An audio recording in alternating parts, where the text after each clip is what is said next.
उल्लू हलवाई, तुम्हारी जलेबियां तो बहुत स्वादिष्ट है। न जाने कौन सा जादू मिलाते हो इनमें, मन करता है बस खाता ही जाऊं। बादल का पा जलेबियां खा ही रहा होता है, तभी गुस्से में बिजली मौसी वहाँ आ जाती है। मोती जी, जलेबियां खा ली है तो अब मार भी खा लो। अरे भाग्यवान, तुम कब आई? वैद्य जी ने आपको कितनी बार मना किया है कि मीठी चीज खाने से तुम्हारी शुगर बढ़ जाती है, लेकिन तुम्हारी समझ में कौन सा बात आती है। इस बार अगर तुम बीमार हुए तो मैं तुम्हारा इलाज कभी नहीं करवाऊंगी। मुझे माफ कर दो बिजली, मैं अब से कभी मीठी चीज नहीं खाऊंगा। इस बार तो मैं तुम्हें छोड़ रही हूँ, अगली बार मुझे जलेबियां खाते नजर आए तो तुम्हारी खैर नहीं होगी। बिजली मौसी बहुत गुस्से वाली थी। मौसी के आते ही जंगल के सभी पक्षी अपने अपने घरों में छुप जाते हैं। बहू, अरे ओ बहू, कहाँ मर गई है, जल्दी बाहर आ। बिजली मौसी की आवाज सुनकर उसकी बहू जल्दी से पास आती है। जी माँ जी, आपने बुलाया, बताइए क्या बात है। बहू, मैंने तुझे कितनी बार कहा है कि मुझे मेरे कमरे में गंदगी पसंद नहीं है। मेरा कमरा ऐसे लग रहा है जैसे मकड़ियों का घर हो, हर तरफ जाले ही जाले हो रहे हैं। मुझे अभी मेरा कमरा साफ चाहिए। माँ जी, आप चिंता ना कीजिए, मैं अभी आपका कमरा साफ कर देती हूँ। फिर बिजली मौसी की बहू उसका कमरा साफ करने चली जाती है। प्रिया कभी कमरा साफ कर रही थी, तभी उसका पंख गिलास से टकराता है और गिलास नीचे गिरकर टूट जाता है। अरे ये क्या हो गया, अब माँ जी मुझे नहीं छोड़ेंगी। ऐ ऊपर वाले, मेरी रक्षा करना। तभी वहाँ गुस्से में बिजली मौसी आ जाती है। अरे क्या तोड़ दिया तुमने, हर समय कुछ न कुछ तोड़ती रहती है। माँ जी मुझे माफ कर दीजिए, कमरा साफ करते हुए न जाने मेरे पंख से गिलास टूट गया। क्या तूने मेरे कांच का गिलास तोड़ दिया? बता, इसकी भरपाई कौन करेगा? शोर सुनकर प्रिया का पति जुगनू का पापा आ जाता है। क्या हुआ माँ, आप मेरी पत्नी पर इतना चिल्ला क्यों रही हो? क्या कर दिया प्रिया ने? देख जुगनू, तेरी पत्नी ने मेरा गिलास तोड़ दिया। तो माँ जी, इतना शोर मचाने वाली क्या बात है, गिलास सोने का थोड़ी ना था, हम और ले आएंगे। तू तो चुप ही कर, वरना मार मार कर तुझे बंदर बना दूंगी। तुम दोनों ने मेरा जीना हराम कर रखा है। बिजली मौसी एक बहुत ही कंजूस और अकड़ू कवि थी। बिजली मौसी से जंगल के पक्षियों के साथ साथ उसके अपने घर वाले भी बहुत डरते थे। कबूतर, ये संतरे तो बहुत मीठे हैं, ऐसे खाकर लगता है जैसे मुंह में कोई रसगुल्ला हो। हाँ तोते यार, तुम एकदम ठीक कह रहे हो, ये संतरे बहुत मीठे हैं। कबूतर और तोता संतरे खा ही रहे होते हैं, तभी बिजली मौसी अपने दो साथी पक्षियों को लेकर वहाँ आ जाती है। तुम्हारी हिम्मत कैसे हुई मेरे बागीचे में घुसने की? क्या तुम्हें पता नहीं कि ये बागीचा मेरा है? हमें माफ कर दीजिए मौसी, हमें नहीं मालूम था कि ये बागीचा आपका है। हाँ हाँ मौसी, हमें माफ कर दीजिए, बस ये मीठे मीठे संतरे देखकर हमसे रहा नहीं गया, इसलिए हमने कुछ संतरे खा लिए। अच्छा, संतरे तो तुमने बहुत खा लिए, अब मार भी खा लो। अरे देख क्या रहे हो, मारो इन्हें, और तब तक मारो जब तक इनकी हड्डी पसलियां ना टूट जाएं। फिर मौसी के साथी दोनों पक्षी मिलकर तोते और कबूतर को बहुत मारते हैं। अरे क्या हुआ दोस्तों, तुम इतने घायल क्यों हो? फिर तोता सारी बात मानो चिड़िया को बताता है। तोते भैया और कबूतर भैया, आपको तो मौसी का पता है, आप वहाँ क्यों गए थे? चिड़िया, हमें थोड़ी ना मालूम था कि वो बाग मौसी का है, वरना हम भूल के भी वहाँ ना जाते। चिड़िया, तुम बात क्यों नहीं करती मौसी से? मैं भला क्या कह सकती हूँ मौसी को, मैं तो खुद उनके खेतों में काम करती हूँ। अगर मैंने कुछ कहा तो वो मुझे अपने खेतों से निकाल देंगी। आप दोनों को तो पता है गुड़िया बीमार रहती है, मैं उसका इलाज कहाँ से करवाऊंगी? अब कुछ दिनों बाद ये मुर्गियाँ अंडे देंगी, जो भी पैसे आएंगे वो सारे पैसे मैं मालकिन को दे दूंगी, जिससे मेरी मालकिन बहुत खुश हो जाएगी। बुलबुल ऐसा कह ही रही होती है कि तभी बिजली मौसी वहाँ आ जाती है। अरे बुलबुल, ये इतनी सारी मुर्गियाँ कहाँ से ले आई? मालकिन, जो आपने मुझे पैसे दिए थे गाय लाने के लिए, उन पैसों की मैं ये मुर्गियाँ ले आई हूँ। जब ये मुर्गियाँ अंडे देंगी तो उन्हें बेचकर हम ढेर सारे पैसे कमाएंगे। वैसे भी मालकिन, ये मुर्गियाँ कम चारा खाती हैं, मेरा मतलब दाना खाती हैं। अरे वाह मोटी बुलबुल, तू तो एकदम मेरी तरह होशियार निकली। तभी आंगन में बादल का पापा भी आ जाता है। अरे पत्नी, हमारे आंगन में ये इतने सारे मुर्गे क्या कर रहे हैं? क्या तुम अब इन सभी मुर्गों की बिरयानी बनाओगी? क्या बकवास कर रहे हो बादल जी, ये मुर्गियां हैं, मुर्गे नहीं। देखो, ये बुलबुल बाजार से खरीद कर लाई है। मुझे तो लगता है बिजली कि तुम बुढ़ापे में सठिया गई हो। जहाँ तक मैं जानता हूँ ये मुर्गियाँ नहीं बल्कि मुर्गे हैं। क्या ये मुर्गे हैं? क्यों रे मोटी बुलबुल, तू तो कह रही थी कि ये मुर्गियां हैं। क्या मैं अब इन सभी मुर्गों का अचार डालूंगी? मैं तो कहता हूँ बिजली, अब इन मुर्गों से चिकन तंदूरी बनाकर खाएंगे। ऐसा कहते हुए बादल कौवा वहाँ से चला जाता है। मोटी बुलबुल, मैंने तुझे ढेर सारे पैसे दिए थे गाय लाने के लिए, लेकिन तू ये मुर्गे ले आई। मुझे माफ कर दीजिए मालकिन, मुझसे मिस्टेक हो गई। बिजली मौसी को बहुत गुस्सा आता है और वो बुलबुल को मारने लगती है। मालकिन, मुझे छोड़ दो मालकिन। आज से तेरी पगार खत्म। जब तक तेरे पैसे नहीं पूरे हो जाते तो यही फ्री में काम करेगी। फिर बिजली मौसी अपने साथियों के साथ खेतों में चली जाती है। अरे पक्षियों, ठीक से काम करो, अगर काम नहीं करोगे तो पगार नहीं मिलेगी। तभी मौसी अपनी जमीन में काम करते हुए पक्षियों को देखने लगती है। तुम सब पक्षियों में से एक पक्षी कम है, कौन नहीं आया काम करने? मौसी, आज बानो चिड़िया नहीं आई, उसकी बेटी बीमार थी, उसे लेकर तोते वैद्य जी के पास गई है। अरे, अपनी बेटी को वैद्य के पास छोड़कर भी आ सकती थी काम पर। वैसे भी उसकी बेटी माँ के बिना मर थोड़ी ना जाएगी। शाम को सभी पक्षी अपने अपने पैसे लेने लगते हैं। ये क्या मौसी, हमारी पगार तो 300 रुपए है, फिर ये 200 क्यों? ये जो तुम दोपहर का खाना खाने घर पर गए थे, इसी खाना खाने में तुम सबका कितना समय जाया हो गया, इसीलिए तुम सब ने मेरे खेतों में कम काम किया। शुक्र करो ऊपर वाले का कि तुम्हें 200 मिल गए, वरना मैं तुम्हें 100 रुपए ही देने वाली थी। ऐसा मत कीजिए मौसी, हम पर दया कीजिए। लेकिन मौसी किसी की बात नहीं सुनती और वो चुपचाप घर लौट जाती है। एक दिन बिजली मौसी का पाँव फिसल जाता है और वो जोर से गिरती है। हाय राम, मर गई, कोई मुझे बचाओ, मेरे सर में बहुत तेज दर्द हो रहा है। मौसी की आवाज सुनकर सभी वहाँ आते हैं। क्या हुआ माँ, आप इतना शोर क्यों मचा रही हो? बेटा, मेरा पाँव फिसल गया और मैं गिर गई। देखो मेरे सर में कितनी चोट आई है। जुगनू, तुम्हारी माँ के सर में लगता है बहुत चोट आई है, चलो इसे वैद्य के पास लेकर। मानो चिड़िया घर के बाहर नलके पर बैठी गंदे बर्तन धो रही थी। कई बार धोने के बावजूद भी बर्तन के जले हुए निशान नहीं जा रहे थे। ए ऊपर वाले, ये बर्तन साफ क्यों नहीं हो रहे? कितनी बार धो लिए। तभी पीछे से मानो चिड़िया की सौतेली माँ आ जाती है। जब वो बर्तन देखती है तो उसे बहुत गुस्सा आता है। अरे ओ महारानी, कितनी बड़ी हो गई है, अभी तक तुझे बर्तन धोने नहीं आए? जरा देखो तो, ये बर्तन तो वैसे के वैसे ही गंदे हैं। माँ, मैंने ये बर्तन बहुत बार धोया है, लेकिन जले का निशान जा ही नहीं रहा। ये सुनते ही चिड़िया की सौतेली माँ उसके पास आती है और उसका जोर से पंख पकड़ लेती है। माँ, छोड़ दीजिए, मैं साफ कर दूंगी, मेरे पंख में बहुत दर्द हो रहा है। ये दर्द मैं तुझे इसलिए दे रही हूँ ताकि तू याद रखे, हर काम ढंग से करना है, न कि बस ऐसे ही पंख चलाने होते हैं। अगर दोबारा ऐसे काम किए तो बहुत बुरा हाल करूँगी मैं तुम्हारा। फिर मानो चिड़िया की सौतेली माँ उसका पंख छोड़ देती है और वहाँ से चली जाती है। मानो चिड़िया वहीं बैठी रोने लगती है। वो फिर से गंदे बर्तन उठाती है और उन्हें रगड़ने लगती है। मैं चाहे जितनी भी कोशिश करूं, लेकिन सबको लगता है कि मैं कुछ भी नहीं कर सकती। शाम हो जाती है। जंगल के पड़ोस में एक दावत होती है। मानो चिड़िया की सौतेली बहन कुछ गुलाब के फूल लेकर मानो चिड़िया के पास आती है। अरे सुन, मुझे इन गुलाब के फूलों का सुंदर सा हार बना कर दो। मुझे शाम के फंक्शन में इन्हीं फूलों से सुंदर गहने पहन कर जाने हैं। लेकिन पारो दीदी, मुझे तो इन फूलों से गहने नहीं बनाने आते।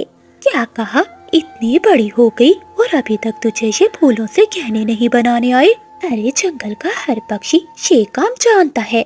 नहीं नहीं पारो दीदी, दरअसल मुझे कभी जरूरत ही नहीं पड़ी। ये सुनते ही मानो चिड़िया की सौतेली बहन भड़क जाती है। वो एक गुलाब के फूल का कांटा तोड़ती है और जोर से मानो चिड़िया के पंख में मारती है। छोड़ दीजिए, पारो दीदी, मुझे छोड़ दीजिए, बहुत दर्द हो रहा है। तेरे काम ही ऐसे है कि तुझे बिना मार पीट के कोई काम समझ में नहीं आता। सुना है ना कि लातों के भूत बातों से नहीं मानते, तेरा भी वही हाल है। प्लीज दीदी, छोड़ दो मुझे।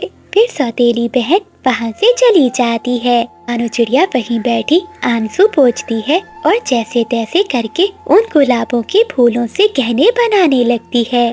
माँ, काश आप मुझे अपने साथ ले जाती। अगर ऐसे ही जिंदगी जीनी है तो मुझे ये जिंदगी नहीं चाहिए। कुछ समय बाद मानो चिड़िया का सारा परिवार दावत में पहुंच जाता है। मानो चिड़िया अकेली खड़ी भोजन खा रही थी। तभी उसकी सौतेली बहन दो पक्षी सहेलियों को लेकर वहाँ आती है। अरे देखो देखो, ये मेरी सौतेली बहन है। अच्छा, ये तुम क्या कह रही हो? देखो तुम कितनी सुंदर लग रही हो और ये तो नौकरानी लग रही है। हाँ हाँ सहेलियों, अगर ये काम ठीक से नहीं करती तो माँ इसे बहुत मारती है। हाँ हाँ पारो सहेली, इसे तो देखकर ही लग रहा है कि इसे रोज डंडे पड़ते होंगे। फिर वो तीनों जोर जोर से हंसने लगती हैं। मानो चिड़िया की आंखों में आंसू आ जाते हैं और वो वहाँ से चली जाती है। मानो चिड़िया रसोई में रोटी बना रही थी। तभी उसकी सौतेली माँ वहाँ आ जाती है। अरे कलमोही, अभी तक रोटी नहीं बनी, इतना समय ले रही है। और ये क्या, ये कैसी रोटियां बना रही है? इतनी बार तुझे समझाया है लेकिन तू तो सीखती ही नहीं। ऐसा कहते हुए सौतेली माँ मानो चिड़िया के पास आती है और गरम गरम चिमटा मानो चिड़िया के पंख पर लगा देती है। हाय, मैं मर गई। माँ, मेरे पंख छोड़ दो, मेरा पंख जल गया है। मैं अब सही से रोटी बनाऊंगी। नहीं, तुझे ये निशान याद दिलाएगा। तुझे हर काम सही से सीखना होगा, वरना मैं तुझे अच्छे से बताऊंगी कि काम कैसे करना है। चिड़िया की सौतेली माँ वहाँ से चली जाती है। मानो चिड़िया रोने लगती है। उसके मन में तो अब बहुत डर बढ़ जाता है। अगले दिन मानो चिड़िया अपने कमरे में बैठी पेंटिंग बना रही थी। ये चित्र तो कितना सुंदर बन रहा है। अगर मम्मा होती तो देखकर कितनी खुश होती। इतने में मानो चिड़िया की सौतेली माँ वहाँ आ जाती है। हाँ हाँ, सारा दिन यही काम करती रहना, पढ़ाई में तो तेरा ध्यान लगता नहीं, बस मेरे पैसे बर्बाद करती रहती हो। नहीं माँ जी, मैं पढ़ाई भी करती हूँ। मुझे ये चित्र बनाना बहुत पसंद है। चिड़िया की सौतेली माँ गुस्से में आकर उसका बनाया हुआ चित्र फाड़ देती है। फालतू के काम करने से कोई बड़ा नहीं बनता। जा रसोई में जाकर रोटियां बना। तुझे पता है ना कि तेरे इन चित्र से हमारा पेट नहीं भरने वाला। मानो चिड़िया की माँ गुस्से में वहाँ से चली जाती है। मैं जितने भी काम कर लूँ मगर मेरे हर काम में इन्हें कमी नजर आती है। मेरी तो किसी को कोई कदर नहीं है। मेरी माँ कहती थी कि मैं एक दिन बहुत बड़ी चित्रकार बनूंगी। क्या सच में मैं कभी चित्रकार बन पाऊंगी? ये सब तो मुझे चैन से जीने भी नहीं देते। यहाँ तो मेरी कदर ही नहीं है और ना ही मेरे सपनों की। शाम के समय जब मानो चिड़िया की सौतेली माँ उसकी बेटी दोनों खाना खा रही थी तो वो मानो चिड़िया से कहती है, जी माँ जी, ये कैसा खाना बनाया है? जरा देखो तो, दाल में नमक ही नमक है। मम्मा, जरा इसे अच्छे से समझा दीजिए। क्या जब ये ससुराल जाएगी तो ऐसे ही खाना बनाएगी? जो भी हो माँ, बेइज्जती तो आपकी ही होगी। सुन लिया कलमुही, जा मेरी बेटी के लिए दोबारा से भोजन बना कर आ। क्या करें बेटी, अब ये मनहूस हमारे गले पड़ गई है। रोती हुई मानो चिड़िया फिर से रसोई में जाती है और खाना बनाने लगती है। अगले दिन मानो चिड़िया का पिता घर लौट आता है। माँ, जरा जल्दी आइए, देखिए पिताजी आ गए। बाबा, मैंने आपको फ्रॉक का कहा था, क्या आप लेकर आई हैं? हाँ मेरी बेटी, ये लो अपना फ्रॉक, मैं सब कुछ लाया हूँ जो तुमने कहा था। तभी मानो चिड़िया अपने पिता से कहती है, बाबा, मैंने आपको कलर का कहा था, क्या आप वो लेकर आए हैं? ये सुनते ही मानो चिड़िया के पिता को गुस्सा आ जाता है। ये सब बेकार की चीजें हैं, क्या मैं तेरे ऊपर अब अपने पैसे जाया करूं? लेकिन बाबा, मुझे कलर करना पसंद है। ये सुनते ही चिड़े को गुस्सा आ जाता है और वो अपनी बेटी के एक जोरदार पंख मारता है। बहुत जुबान चलने लगी है तुम्हारी। तेरी माँ ठीक ही कहती है कि तू कोई काम भी ढंग से नहीं करती, तू बस घर के काम करने पर ध्यान दे। ये सुनकर मानो चिड़िया रोने लगती है। ठीक है पापा, मैं सीख लूंगी। चिड़िया की सौतेली माँ और बहन देखकर मुस्कुराती हैं, लेकिन कुछ भी नहीं कहती। उसी जंगल में एक अमीर चंदू चिड़े का परिवार भी रहता था, लेकिन वो उस जंगल में मामूली से घर में रहते थे। जंगल में किसी को भी नहीं मालूम था कि वो बहुत अमीर पक्षी हैं, क्योंकि उनका असली बिजनेस विदेश के जंगल में था।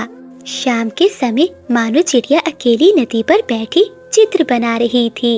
वहीं पेड़ के पास चंदू चिड़ा खड़ा होता है और वो मानो चिड़िया को देख रहा होता है।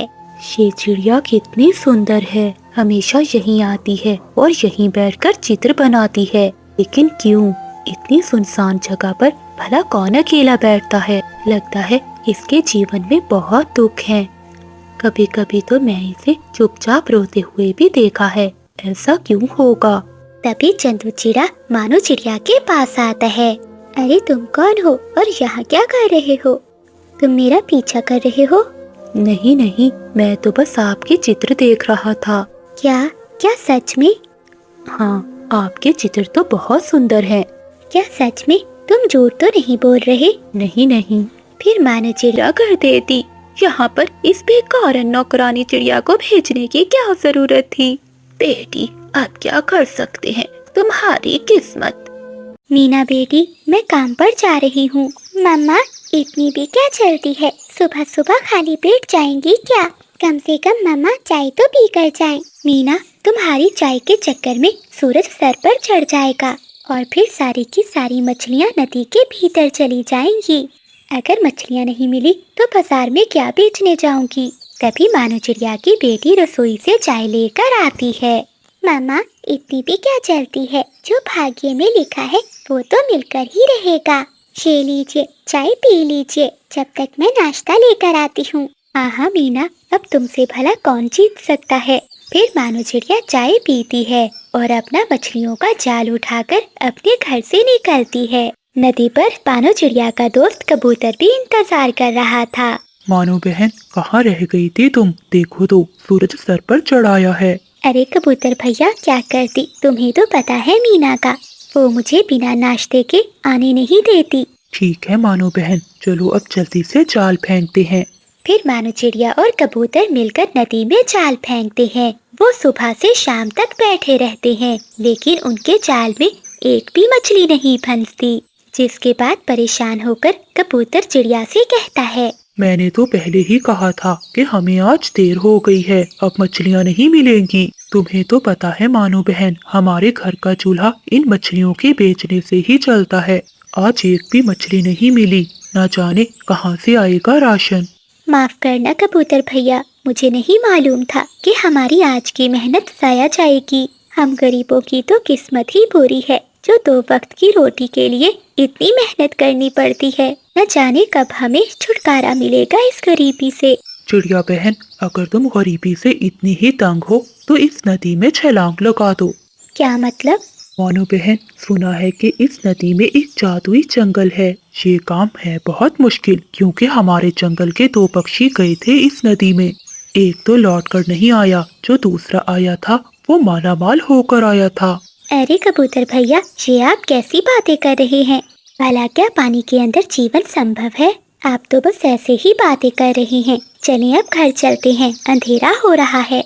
मानो चिड़िया कबूतर की बात को अनसुना कर कर अपने घर आ जाती है। जब से मानो चिड़िया ने कबूतर की बात सुनी थी, तब से मानो चिड़िया का मन उस जादुई जंगल को देखने का कर रहा था। क्या हुआ मम्मा, आज आपको नींद नहीं आ रही? फिर मानो चिड़िया अपने घोंसले से उड़ती हुई अपनी बेटी को उस जादुई दुनिया के बारे में बताती है। मीना बेटी, तुम मेरे लिए कल रोटी और पानी बांध देना। ऐसी गरीबी में अब हम नहीं जी सकती। तुम भी अब बड़ी हो गई हो, मुझे तुम्हारी शादी भी करनी है, इसलिए मैं अपनी तरफ से एक कोशिश जरूर करूँगी। ठीक है मम्मा, लेकिन अपना ध्यान रखिएगा। मानो चिड़िया और मीना की बातें वहीं से गुजरता हुआ बादल कौवा सुन लेता है। क्या जादुई जंगल? कल मैं भी चिड़िया के पीछे पीछे उस जादुई जंगल में जाऊंगा। और फिर जंगल का सबसे अमीर कौवा बनकर लौटूंगा। हो। अगली सुबह मीना चिड़िया अपनी माँ को भोजन और पानी की बोतल एक पोटली में बांध देती है। मानो चिड़िया वो पोटली उठाती है और नदी की ओर चली जाती है। बादल कौवा जो चिड़िया का पड़ोसी था, वो जाते हुए चिड़िया को देख लेता है। वो भी चिड़िया के पीछे पीछे उड़ने लगता है। मानो चिड़िया नदी पर जाती है और पानी में छलांग लगा देती है। तभी मानो चिड़िया उस जादुई जंगल में पहुंच जाती है। बादल कौवा भी चिड़िया को ये सब करता देख रहा था। वो भी चिड़िया के पीछे पीछे छलांग लगा देता है। अरे, यहाँ तो सच में एक जंगल है, और ये क्या, यहाँ तो पक्षी भी रहते हैं। कबूतर भैया ने कहा था कि यहाँ से मालामाल होकर निकलते हैं, लेकिन इस जंगल के पक्षी तो मुझे गरीब लग रहे हैं। छुपकर बादल कौवा भी मानो चिड़िया को देख रहा था। मानो चिड़िया बैठी हुई थी, तभी एक भिखारी पक्षी चिड़िया के पास आता है। चिड़िया, मैं बहुत भूखा हूँ, क्या तुम्हारे पास कुछ खाने को है तो मुझे दे दो। हाँ तोते भैया, लेकिन मेरे पास तो ये एक सूखी हुई रोटी है, आप इसे ले लो। घर पर पकाने के लिए सब्जी नहीं थी, इसलिए ये अकेली रोटी ही है। कोई बात नहीं चिड़िया, मैं अपना पेट सूखी रोटी खाकर ही भर लूँगा। ऊपर वाला तुम्हारी सारी मनोकामनाएं पूरी करे। फिर मानो चिड़िया वहाँ से चली जाती है। भूख तो मुझे भी लगी है, तोते से छीन कर खा लेता हूँ रोटी। फिर बादल कौवा भिखारी तोते मानो चिड़िया थोड़ा आगे जाती है तो वहाँ कुछ कबूतर के बच्चे अपने लिए एक घोंसला बना रहे थे। आंटी आंटी, हमारी मदद करें, हमारा तिनकों का घोंसला बना दे। हाँ बच्चों, तुम अकेले ये घोंसला क्यों बना रहे हो? आपके मम्मा पापा कहाँ हैं? आंटी, हम अपने मम्मा पापा को इस घोंसले का सरप्राइज देने वाले हैं, इसीलिए हम ये घोंसला बना रहे थे। ऐसे मानो चिड़िया उस जंगल में रहने वाले पक्षियों की मदद करती है। मानो चिड़िया थक हार कर एक सूखे हुए पेड़ के नीचे बैठ जाती है। ये कैसा जंगल है, यहाँ के सभी पक्षी तो बहुत गरीब हैं। मैं तो यहाँ अपनी गरीबी के दिन बदलने आई थी, लेकिन मुझसे ज्यादा गरीब इस जंगल में हैं। मानो चिड़िया जिस सूखे हुए पेड़ के नीचे बैठी थी, वो अचानक से हरा भरा हो जाता है और उस पर ढेर सारे सोने के सिक्के लग जाते हैं। ये सब देखकर मानो चिड़िया हैरान हो जाती है। मैं इस जादुई जंगल का रक्षक हूँ। जो भी इस जादुई जंगल में आता है, उसे गरीबी की दुनिया से होकर गुजरना पड़ता है। तुम्हारा इम्तिहान था और तुम इस इम्तिहान में पूरी उतरी हो। मेरे पेड़ के सारे सोने के सिक्के तुम्हारे हुए। तभी जादुई पेड़ के वो सारे सिक्के एक बैग में भर जाते हैं। चिड़िया, ये सोने से भरा हुआ बैग तुम अपने साथ ले जा सकती हो। अब से तुम्हारे गरीबी के दिन खत्म हुए। धन्यवाद पेड़ जी, मुझे तो लगा था कि ये जादुई जंगल सिर्फ गरीब पक्षियों का है, लेकिन अब समझ में आया ये सब तो एक छल था। इतना कहते हुए मानो चिड़िया वो बैग उठाती है और नदी से निकलते हुए अपने घर की ओर चली जाती है। अरे वाह वाह, चिड़िया को तो मिल गए सोने के सिक्के। अब मेरी बारी है। पेड़ पेड़, मुझे भी सोने के सिक्के दो, मैं भी अमीर होना चाहता हूँ। हाँ, तुम्हें भी मिलेगा, तुम्हारा इनाम जरूर मिलेगा। तुमने जो बोया है वही पाओगे। पेड़ के इतना कहते ही पेड़ पर से पत्थरों की बारिश होने लगती है। बादल कौवा उन्हीं पत्थरों के नीचे दबकर मर जाता है। मानो चिड़िया अपने घर वो बैग लेकर आती है और अपनी बेटी को सारी बात बताती है। इस तरह एक गरीब मछुआरन चिड़िया का जीवन पूरी तरह से बदल जाता है। फिर मानो चिड़िया अपनी बेटी मीना की शादी धूमधाम से कर देती है। तेज बारिश में अपना सामान लिए हुए बादल कौवे की माँ अपने बेटे का घर ढूंढ रही थी, लेकिन उन्हें कहीं भी बादल कौवे का घर नहीं मिल रहा था। अरे, ये बादल बेटे का घर कहाँ चला गया है? पहले तो घर आसानी से मिल जाता था, अब तो रास्तों की भी समझ नहीं आ रही। तभी बुलबुल मौसी वहाँ से गुजर रही थी। वो बूढ़ी कौवे को देखकर उसके पास जाती है। अरे, आप कौन है? आपको पहले तो इस जंगल में नहीं देखा। हाँ बुलबुल बहन, मैं बादल कौवे की माँ हूँ। अपने बेटे से मिलने आई थी, लेकिन रास्ते में इतनी तेज बरसात शुरू हो गई अब मुझे अपने बेटे का घोंसला नहीं मिल रहा। अच्छा, तो आप कव्वे की माँ है, तो आप चिंता काहे को करती हैं? चलिए माँ जी, मैं आपको बादल के घर ले चलती हूँ। लाइए माँ जी, ये बैग मुझे दीजिए। नहीं नहीं, मेरा कुछ कीमती सामान है, मैं ये खुद उठा लूंगी। घने जंगल में एक बूढ़ी कवि रहती थी जिसकी दो बेटियां थीं। एक का नाम था बिजली और दूसरे का नाम था गुलाब। जैसा था नाम वैसा था रूप। उनकी लड़ाई की वजह से पास कोई पक्षी भी नहीं बैठ सकते थे। क्या बात है तुम्हें? कितनी बार कहा है कि मेरे मेकअप को पंख मत लगाना। परंतु बिजली, मैंने तुम्हारे मेकअप को पंख नहीं लगाया, मैं तो अपना मेकअप ढूंढ रही हूँ। बस बस, सुन ले तू, बिल्कुल झूठ मत बोलना। क्या मैं झूठी हूँ? अब तो देख। तभी जंगल से बूढ़ी कवि लकड़ियाँ लेकर घर के बाहर आती है। फिर से शुरू हो गई ये दोनों, कभी भी मुझे सुख का सांस नहीं लेने दिया। सुनो राजकुमारियों, अपनी लड़ाई बंद करके मुझे थोड़ा पानी पिला दोगी? क्या मेरी बात तुम दोनों को सुनाई दे रही है? अंदर तो बिजली और गुलाब आपस में लड़ाई कर रही थी। ए जंगल की परी, मेरे बारे में सोचो, मैं इन दोनों का क्या करूं? कवि की बेटियां तो हर समय लड़ती रहती थी। उसे तो बस यही चिंता सताई जा रही थी कि उनकी बेटियों की शादी कैसे होगी। शाम को कवि वाले उन दोनों को देखने आते हैं। अरे वाह वाह बहन, तुम्हारी बेटियां तो बहुत सुंदर हैं। लेकिन बहन, हमें दो दो सोने के हार चाहिए। क्या बहन जी, दो दो सोने के हार? मैं सोने के हार भला कहाँ से लाऊंगी?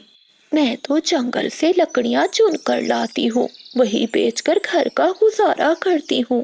फिर भला कहाँ से लाऊंगी मैं सोने के हार? हाँ बहन जी, समझ गई मैं, हम भी मजबूर हैं, क्या करें। चलिए जी चले। ये कहते हुए कवि वाले वहाँ से चले जाते हैं। ए जंगल की परी, हमें सुंदर तो बना दिया, लेकिन अमीर बनाना भूल गई क्या? क्या हुआ मानो परी, आप इतनी उदास क्यों हैं? तोते, जब देखो ये कवियाँ मुझे ही दोष देती रहती हैं। तो फिर परी जी, आप उनकी इच्छा पूरी क्यों नहीं कर देती? लेकिन तोते, क्या जो चाहता है उसे हर समय वही देना संभव है? परी जी, एक बार कोशिश तो करके देखिए। ठीक कहा तोते, अब 2 मिनट के लिए वो जो भी चाहेंगी उन्हें वही मिलेगा। तेरे नाम की तरह तुझ में भी कांटे हैं, भला कौन तुझसे शादी करेगा? तो तू भी अपने नाम की तरह तेज है, भला तुझसे कौन शादी करने वाला है? अच्छा, मैं चाहती हूँ तेरी शादी किसी अंधे से हो जाए। मुझे ऐसा कहा तो मैं चाहती हूँ कि तेरी शादी किसी लूले लंगड़े से हो जाए। जो ये मांग रही हैं, इन्हें मिल जाए। जंगल की परी का ऐसा कहते ही उनके घर के बाहर तो कवि आ जाते हैं। हम आ गए। अरे अरे, कौन हो तुम? मैं एक लंगड़ा हूँ, तुमने ही तो कहा था कि मुझसे शादी करनी है, और मैं अंधा हूँ, देख नहीं सकता, शादी करने आया हूँ। क्या दीदी, हमारी बातें तो सच हो गई। तो क्या छोटी, अब हमें इनसे शादी करनी पड़ेगी? नहीं, कभी भी नहीं। कभी भी नहीं। तभी उन दोनों की माँ बाहर आती है। मैं जानती थी, ये तुम हर समय जो एक दूसरे को शराब देती हो, एक दिन तुम दोनों को लगेगा जरूर। तुम्हें कितनी बार कहा है कि जंगल की परी सब सुनती है, लेकिन तुम दोनों भला कहाँ मेरी सुनती हो? माँ, अब क्या होगा? बेटी, ये जंगल की परी का आदेश है, अगर ऐसा ना होता तो ये दोनों यहाँ कैसे आते? अब तुम दोनों को इन कपों से शादी करनी ही होगी। ए जंगल की परी, कितना कुछ मांगा था, तब तो नहीं सुना। हाँ दीदी, सुना भी तो क्या। फिर उन दोनों बहनों की शादी उन कपों से हो जाती है। ऐसे ही कुछ दिन बीत जाते हैं। तो बादल जी, क्या सोचा आपने? घर का गुजारा कैसे होगा? मैं सोच रहा हूँ बिजली कि मैं फिर से टोकरियाँ बनाना शुरू कर दूँ, लेकिन सोच रहा हूँ कि उन्हें बेचने कैसे जाऊँगा। बादल, तुम चिंता क्यों करते हो? तुम बस टोकरियाँ बनाओ, उन्हें बेचने मैं जाऊंगी बाजार। ये तो बहुत अच्छा है, पता है मेरी बनाई हुई टोकरियों की बहुत तारीफें करते हैं जंगल में। दूसरी ओर गुलाबी अपने पति से कहती है, प्रेम जी, पी लीजिए चाय और मुझे बताइए कि क्या सोचा है आपने। मैंने सोच लिया है कि अब हम खेत में जाएंगे और अपनी फसल उगाएंगे। लेकिन प्रेम जी, हमें खेत कहाँ से मिलेगा? गुलाब, तुम चिंता नहीं करो, खेत है मेरे पिताजी का, बस तुम्हें मेरे साथ काम करवाना होगा। हाँ पति जी, काम तो करना ही होगा, वरना भूखे पेट मरना पड़ेगा। पता है बादल जी, सच में आप बहुत सुंदर टोकरियाँ बनाते हैं। मैं ये 5 टोकरियाँ लेकर बाजार जा रही हूँ। ऐसा कहते हुए बिजली का भी वो टोकरियाँ लेकर बाजार चली जाती है। दूसरी ओर गुलाब भी अपने पति के साथ खेतों में काम करवाती है।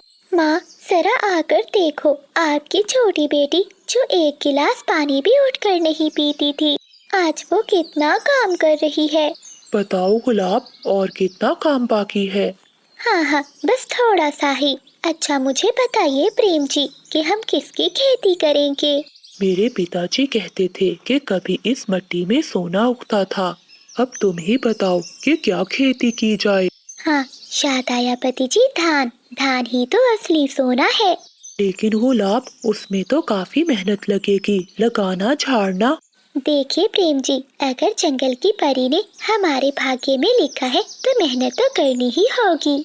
ऐसे गुलाब और बिजली के दिन गुजरते हैं। बिजली का भी मेहनत करके बाजार में टोकरियाँ बेचती है, तो दूसरी ओर गुलाब दिन रात मेहनत करके धान की फसल उगाती है। और ये सब चिड़िया परी अपने जंगल के परिस्तान में देख रही थी। आइए आइए, ले जाइए 10 रुपए की टोकरी, 10 रुपए की टोकरी। आइए आइए, देखिए बासमती चावल है, असली बासमती चावल। जल्दी जल्दी आइए, ले जाइए चावल। बड़ी दीदी, अब मुझे समझ में आया कि हमारी माँ ने कितनी तकलीफें उठाई होंगी। तो ठीक है गुलाब, कल माँ से मिलने चलते हैं। अगले दिन वो दोनों बहनें अपनी माँ से मिलने घर आती हैं। बिजली का भी अपनी माँ से कहती है, माँ, अब तो बहुत बूढ़ी हो गई है, कल से तो लकड़ियाँ चुनने जंगल नहीं जाएगी। बिजली, ऐसे कैसे हो सकता है? तो फिर मेरा घर कैसे चलेगा? माँ, आपकी दोनों बेटियाँ अब कमाने लगी हैं। आज से हम दोनों बहनें आपके खाने पीने की जिम्मेदारी लेते हैं। ये सुनकर बूढ़ी का भी बहुत खुश होती है। देखिए मानो परी जी, अब ये दोनों बहनें आपस में लड़ाई नहीं करती है, बल्कि दिन रात मेहनत करती है। अब तो ये अपनी माँ की जिम्मेदारी भी ले रही है। आप भी इन दोनों के लिए कुछ कीजिए ना। ठीक है तोते, ये दोनों जो चाहेंगी वही पाएंगी। बेटी, मुझे तुम दोनों की बहुत चिंता होती है। माँ, तुम चिंता नहीं करो, हम दोनों बहनें मेहनत करके अमीर हो जाएंगी। जो ये मांग रही है इन्हें मिल जाए। मानो परी के ऐसा कहते ही वो दोनों बहुत अमीर हो जाती हैं। उन दोनों बहनों को समझ में आ जाता है कि कभी कभी जो चाहे वो मिल जाता है। अब वो दोनों यही प्रार्थना करती हैं कि जंगल की परी उनके पतियों को ठीक कर दे। जिसके बाद मानो परी एक वैद्य के भेष में आ जाती है। मैंने सुना है कि आप दोनों बहनें अपने पतियों को स्वस्थ करना चाहती हैं, इसीलिए मैं आपके पास आई हूँ। हाँ, हम यही चाहते हैं कि हमारे पति ठीक हो जाएं। तो ठीक है, बदले में तुम दोनों बहनों को अपना सब कुछ खोना पड़ेगा। हाँ, ठीक है। फिर मानो परी उन दोनों को एक एक दवा की बोतल देती है। ये दवा अपने पतियों को रात में पिला देना, सुबह होते ही सब ठीक हो जाए।